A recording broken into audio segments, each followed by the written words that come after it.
قیس بن سرما رضی الله عنه نوم دی.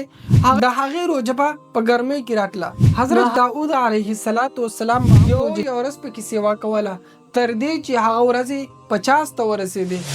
السلام علیکم ورحمت الله وبرکاتو. زه الیاس حماسي مو تاسو ګورئ طلوع هم. روژه الله تعالی صرف په دې امت یوازې نه ده فرض کړې بلکې هر امت په خپل انداز باندې روژه نیولې ده. پخوانو امتونو هم نیولې. هغه روژې زموږ د روژو شانتې نه وي چې سحر اذان نه پس روژه بندولې او ماښام اذان سره روژه ماتولې، بلکې په هر زمانه کې د هر امت روژه نیول مختلف وو. حضرت آدم علیه السلام روژه نیولې ده. دغه شانتې د ادریس علیه السلام قوم روژه نیولې ده. ادریس علیه السلام په خپل قوم ته وی کله چې رمضان المبارک شي نو ځان به د ناروا او د پلیتۍ نه بچ کوئ. حضرت داود علیه السلام به هم روژه نیوه او د داود علیه السلام روژې ته الله تعالی ډیره غوره روژه ویله. ولې چې داود علیه السلام به یو ورځ روژه نیوه او یو ورځ به نه نیوه، نو هغه الله تعالی ته دومره خوښه شوه چې الله تعالی هغې ته د ټولو روژو نه غوره روژه ویله.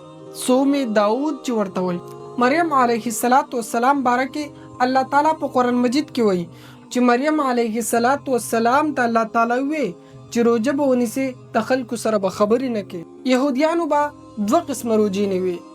یو دا چې واجب روژه به وه، یعنی د قربانۍ په ورځ د خپلو ګناهونو د کفارې خپل ګناهونه به الله تعالی ته پیش کوو چې الله تعالی موږ دومره ګناهونه کړي دي معاف یې کړه. دا به د سحر د 5 بجو نه شروع کېده او د بلې ورځې د 2 بجو پورې یعنی 6 غنټې به یوه روژه جوړېده. بل روژه به دی په محرم الحرام کې د حضرت زکریا علیه السلام د شهادت د وجې او د بیت المقدس د خرابېدو د وجې نه به په ځان باندې لازم کړې وه او روژه به یې نیوه. او دغه روژه داسې وه چې دی به پکې د خوراک او د څښاک څیزونو نه ځان منع کوو، هغه به یې نه کول. نصارا چې د عیسی علیه السلام امتیانو هغې به هم روژه نیوه. الله تعالی د هغې ذکر په قرآن مجید کې هم کړی دی.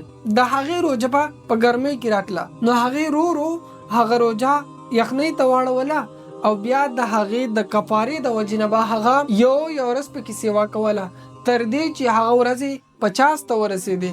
او د هغې د روژې طریقه دا وه چې هغې به د یو ماسخوتن نه د بل ماسخوتنه پورې روژه نیوه. په هغې کې به هغې د خپلو ښځو سره ملاقات هم نه کوو او دغه شانتې د خوراک څښاک نه به ځان منع کوو. دغه شانتې د عیسایانو عادت و چې هغې به خپل ځان ته څیزونه بدلول لکه روژې چې ځان ته جمعې ته راوستې وه.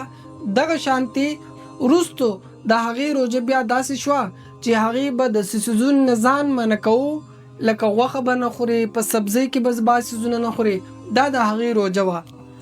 دغه شانتې دیني زرتش کې هم به خلکو روژه نیوه او د خوراک د څیزونو نه به اجتناب کا او ځان به ترې بچ کوو، هغه به یې نه خوړل چې د دې دپاره چې زموږ جسم ښه شي او صحتمند شو. کله چې رسول الله صلی الله علیه وسلم مدینې منورې ته هجرت وکړو نو رسول الله صلی الله علیه وسلم وکتل چې یهودیان روژه نیسي. رسول الله صلی الله علیه وسلم تپوس وکړو چې دا د څه روژه نیسي. خلکو ورته وی چې کله موسی علیه السلام ته الله تعالی نجات ورکړو د فرعون نه، د هغې د وجې نه خلک یوه روژه نیسي د محرم الحرام. نو رسول الله صلی الله علیه وسلم خلکو ته وفرمایل چې موږ د یهودیانو نه ډېر حق لرو چې د موسی علیه السلام د هغه شکرانې هغه روژه ونیسو.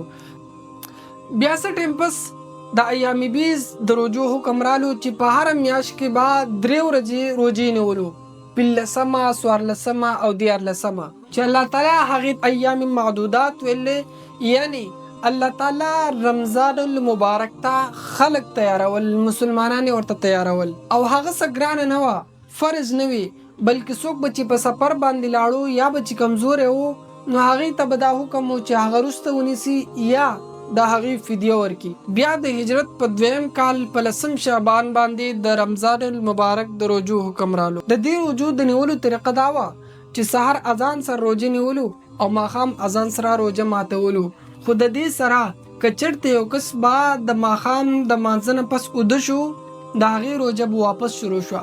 بیا یو صحابي دی قیس بن سرما رضی الله عنه نوم دی، خپلې ښځې ته وی چې د روژه ماتې دپاره څه تیار کا چې روژه ماتې وکړو. په دغه انتظار کې هغه صحابي له خوب ورلی وده شو چې کله یې ښځې روټۍ راوړه وی کته هغه ودرې روژې خو بیا نه شونې وې. حکم داسې و کله چې سهار شو د ډېرې سخت د وجې نه د ډېرې لوږې د وجې نه به هغه بېهوشه کېدو. خلکو رسول الله صلی الله علیه وسلم ته وی د هغې د وجې نه د خوب هغه حکم منسوخ شو.